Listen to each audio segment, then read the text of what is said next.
A note on the story. Researching the Civil War is enough to swamp any novelist's boat. That war remains the pivot on which all American history turns. It ground on for 4 endless years, raging on 1,000 fronts. I could have spent the rest of my life researching that time. People do, but I had to carve out a place for my young characters to stand. Because it's a story of 2 mysterious young women who come north from New Orleans, the focus of the story is upon the war on the Mississippi River. Since they needed a northern destination, I borrowed the hometown of my friend Richard Hughes because all my stories are set in real places. Egyptians, as southern Illinoisans still call themselves, were deeply divided, though mainly southern in their sympathies in the first spring of the war. Raising enough Egyptian men and boys to form 2 Illinois infantry regiments, the 29th and 31st was the great achievement of John A. Blackjack Logan. His speeches repeated the battle cry, "The Union must be preserved, join the army and save the nation," never mentioning slavery or emancipation. He referred mildly to those like Curry Marshall, who went south to join the rebel forces as misguided boys. The story of Noah's soldiering follows the history of that first year of the war. The initial engagement on the Mississippi was the Battle of Belmont, meant to win the river and cut the Confederacy in 2. U.S. Grant conducted it from his command post at Cairo, pronounced then and now as Cairo. Nobody, including me, has never had a positive word to say about Cairo, Illinois. Charles Dickens had been appalled by it on a visit before the war. It figures in the darkest moments of Mark Twain's The Adventures of Huckleberry Finn, when Huck and Jim float past the town in the night and are swallowed by the slave-owning South. But it was thought to be strategically located for the Union's grip on the river. At the time, it was the great metropolis of the southern Illinois, with a population of 2,400, the largest city Tilly ever saw and a great factor in her decision never to leave home again. The Battle of Belmont, Missouri was only a skirmish, though costly, and it left the Southern forces in control. It could have stood for every battle ever fought and every war ever waged, and that neither side really won. On the following day, November 8, 1861, the Chicago Tribune called it a bad defeat for the North, but it revised the reputation of U.S. Grant and gave him his first experience of command. By the following April, Delphine's beloved New Orleans was in the hands of Union troops.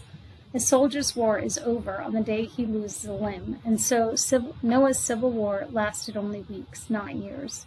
Like soldiers down the ages, he had to find his own way home and a way to his future. But what of those 2 young women who waft up the river from New Orleans in a scented cloud of mystery? When Delphine says that her free people of color lived in a kind of island lapped by a sea of slavery, she doesn't overstate the case. From the city's 18th century beginnings, first as a French colony and then a Spanish colony, a society of free people of color, mainly people of mixed race, formed the beating heart of New Orleans. Elsewhere in America and the Caribbean were Black people who had won or paid for their freedom. But in New Orleans, they founded a community that gathered economic clout and considerable, though precarious, social prominence and inspiration for writers. New Orleans hardly existed before 1718, but as early as 1724, the French issued Le Code Noir, the Black Code, an attempt to define and control a free Black local populace. They were to have all the rights of any citizen with 3 crucial exceptions. They couldn't vote, hold public office, or marry a member of the white race. The gens de couleur were even then developing into the artisan and mercantile class of the city. Having arrived early, many of them owned prime real estate. Theirs became an urban society that adopted and adapted the ways of their white neighbors. They were family-centered and Roman Catholic and continued speaking French throughout the 40 years of Spanish occupation and a century beyond that. By the time of Spain's rule, the free women of color had developed such a reputation for style, glamour, and disrespect for authority that the governor, Don Esteban Miro, issued in 1786 the most feudal of all laws. He forbade free women of color to wear hats. Since decency and etiquette dictated that a woman had to wear something on her head, the free women of color adapted the kerchiefs, tignons in New Orleans French, worn by slave women. But on the heads of the free women of color, these tignons were apt to flaunt feathers and drip with precious gems. The tignon law lapsed at the end of Spanish rule, but in the American century that followed, the tignon lingered on as both a symbol of racial pride and a reminder of prejudice.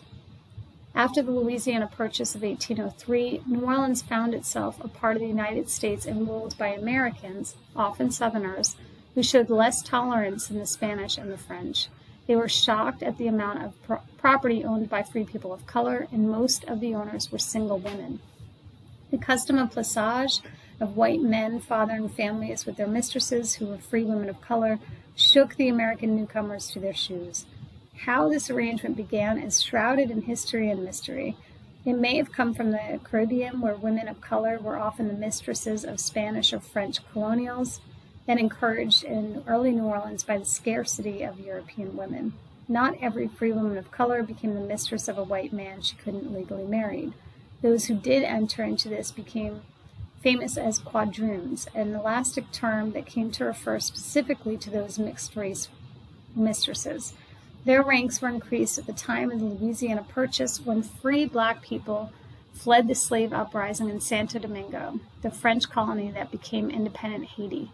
A number of these women, who were known in story and song as the Sirens, were renowned for their beauty.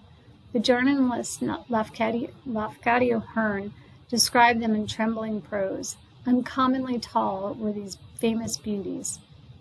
Citrine-hued, elegant of stature as palmettos, never organized to enter the iron struggle for life unassisted and unprotracted, they vanished forever with the social system that made them a place apart. But only the outcome of the Civil War erased them. The system of plessage flourished through the American 19th century New Orleans.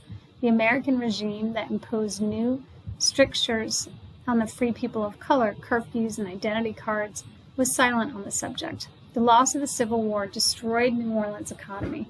President Lincoln's Emancipation Proclamation of 1863 gave the free people of color a crisis of identity, since they were themselves often slave owners. Most stayed on in New Orleans to rebuild. The system of plessage, hardly mentioned in polite society, went further underground and was largely eliminated by the financial disaster of the war. An unknown number of the women and girls who had been the quadroons, daughters and granddaughters of the Sirens, went north if they could pass for white. Others, who appeared Spanish, were said to have gone to California. Some went to Mexico. They vanished from view to live among strangers, silent about their origins, leaving writers to imagine their fates.